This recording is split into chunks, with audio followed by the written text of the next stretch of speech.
My wife, who's a pretty avid crafter, wanted some way to organize her ribbons so that she could see the rolls of ribbons, go along them, get the colors right, pull them off, snip them, so on and so forth. So this is actually what I've come up with here. Now the ribbons tend to have two separate sizes. They tend to be rather small, that is the spools were 4 inches or less, 3 inches, 2 inches, or quite large, so in the bulk spools. So this is what I developed to do her small spools. It's in many ways like a big paper towel holder. And so you'll notice we've got one here which is a little taller, and then this one here, I don't have a dowel in it. So the idea was that this will actually sit sideways on the wall, and then the one ribbon can kind of be pulled over the top of the other. Pretty simple thing to make. These are all 36 inches. They're a ½ inch thick. They're just some boards I planed down. And then I cut out my little holders here on the bandsaw. I'll show you how I did that. I guess before we get to the bandsaw, we have to show how I trimmed up the boards. So I've got my saw set to 4 3/4 inches, which I know is a touch odd as far as length goes, but it worked perfectly for what I'm going to do. So that's what all of these big long ones are ripped to. It's 4 3/4 inches wide.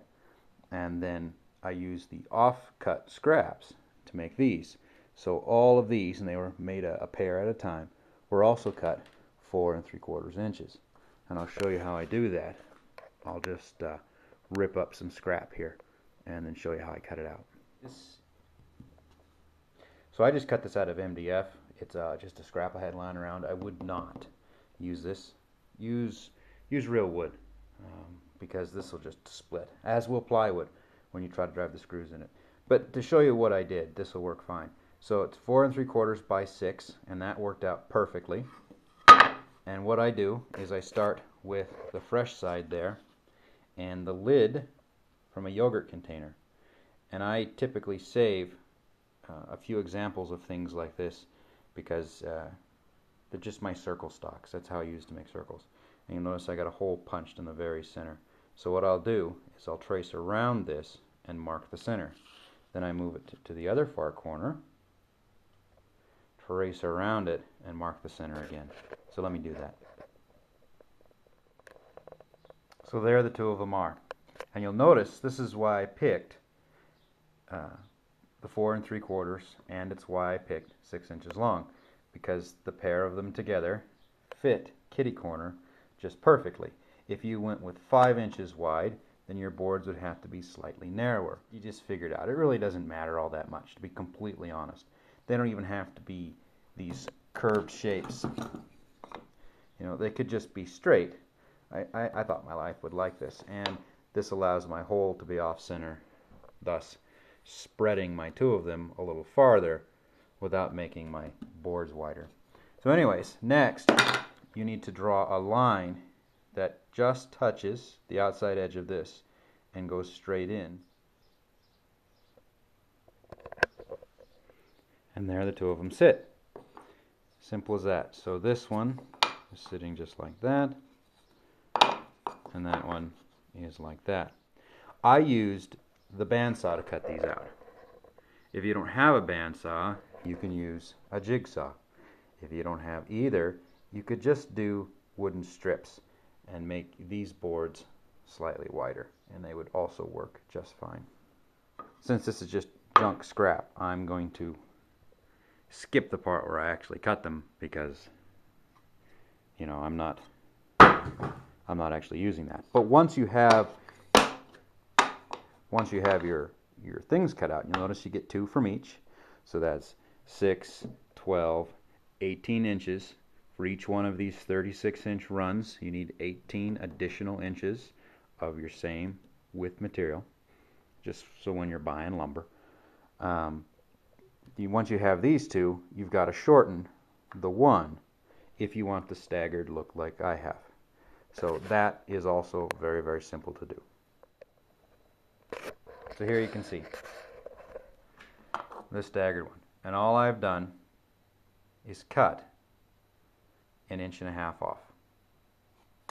Just measure it up, draw a line, cut it off. But very simple thing. So from each 6-inch block, you should get one 6-inch tall P-shaped standoff and one 4.5-inch tall P-shaped standoff. And then those become the two separate sides. Before you mount them, and you'll notice this is that scrap, that mistake one I made, which is fine because this was crap anyways.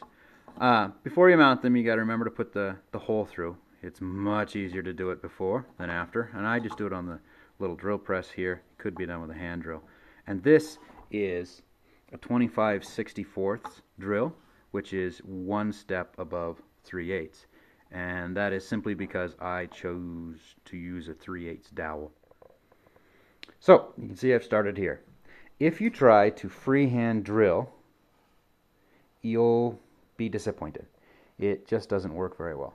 So what I've done is I've got a block here, and it has two good faces, and I have then clamped it not quite on the midpoint of my board. I don't know if you can see that right down there. That's 18 inches. That's halfway. So this is designed to split the difference on one of these. And you don't have to be precisely centered as long as they're centered with each other. Otherwise, it'll look odd. And so I got my board and I loosely clamp it. I take my square and I square it up and then cinch her down good and tight. And so now I know that in order to keep my stands aligned, all I have to do is bring them up tight against the edge, and voila, they're perfectly aligned. This also allows me to clamp them. So I'll bring this up, I'll make it flush with this front edge right here, I'll make it tight with my standoff block, I'll clamp across the two, and thus this is clamped to the board, this is clamped to the block. I can then screw up underneath, cinch her down tight, take my clamps off, and we're good to go. So let me clamp this up and I'll show you what I mean. So now you can see this clamp is pinching this board to my block, this clamp is pinching my block to my main backer, and now I have got this held in position and I don't have to fiddle, hold, twist, mark, screw. It'll all go just fine. So you just flip over the back, countersink some holes, and then screw it together. This is the tool that I'm using to countersink my two holes. And so on one end it has a drill bit. You'll notice that this one's broken off, still works. And on the other end it's got the driver bit. So very convenient things. It's sort of a non-stupid version of the one you see, the handy driver or whatever you see that flips around on TV. This would be a professional one, and you can get them at Home Depot, you can get them at Lowe's. They're like $8, $12, much higher quality than that thing you see on TV. However, if you already have one of those, it will work. Simple as that. Two holes. Just put some screws in them, draw them up snug, then loosen the clamp going across, not the clamp holding the block, the clamp holding your stand to the block. Loosen that and snug those one more time. So there, once again, all I've done is taken that clamp off, not the clamp for the block, though that can come off now, but the clamp holding the stand to the block, and then I popped them about a quarter of a turn more, and that just cinches this thing down. You'll notice that that gap isn't as large as it once was, and that's simply because when the clamps pinch down, they do tend to hold these things up just slightly. So this gives you a nice, firm, tight joint. Now we do the one at the end. The end posts are super easy. Take your block, turn it sideways so that it's flush, with the end. At that point, you simply slide this block up and clamp it. And then you know that you're the right thickness and that your stands will be even with the end.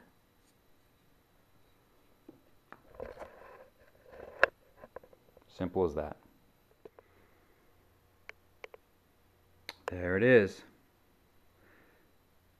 I pre-sand all the pieces, but once I assemble it, I'll go through and I'll sand it again, and I'll bring the ends up flush and round over any rough edges. It really doesn't matter because this isn't something that you're going to run your hands over a lot.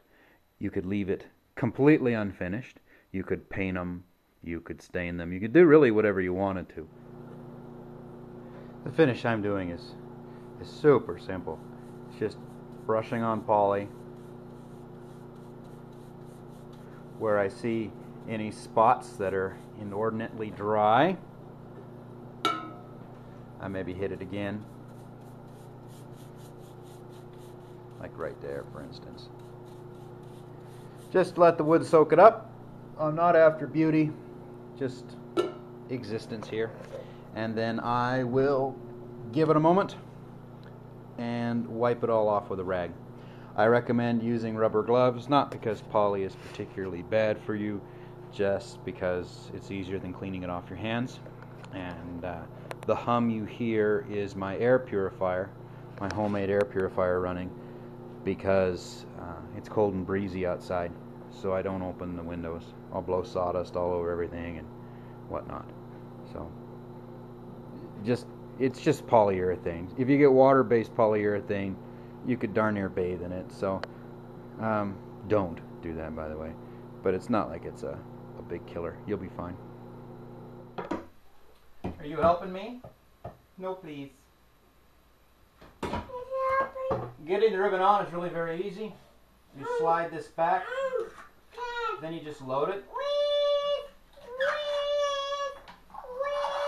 I'm sorry, buddy.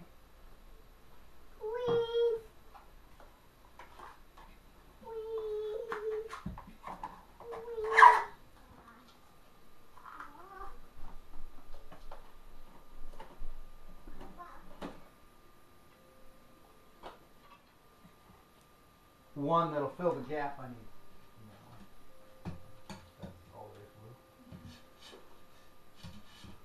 One that'll fill the gap, but you'll eventually find it. Then you just slide this stick. You are a big help. You just slide the stick to the left there, and now you can load the opposite side. Opposite, yeah. Here you go. Whoa. When you've got them with loose tails like this, it helps if you pin it. Though ironically not if you give it to a 2-year-old.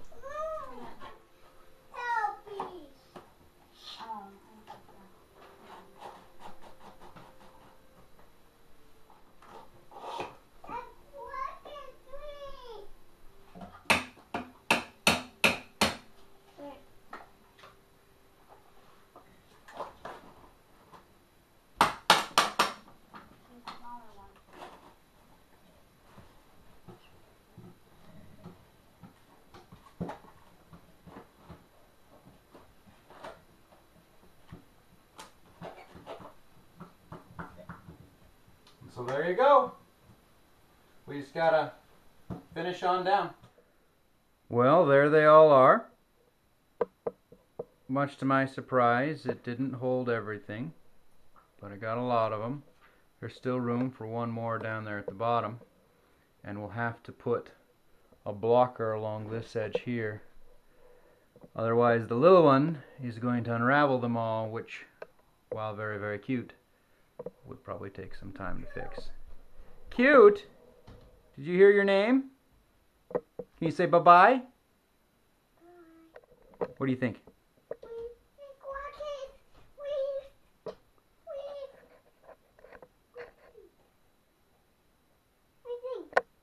Yeah, you helped me make those. Good job.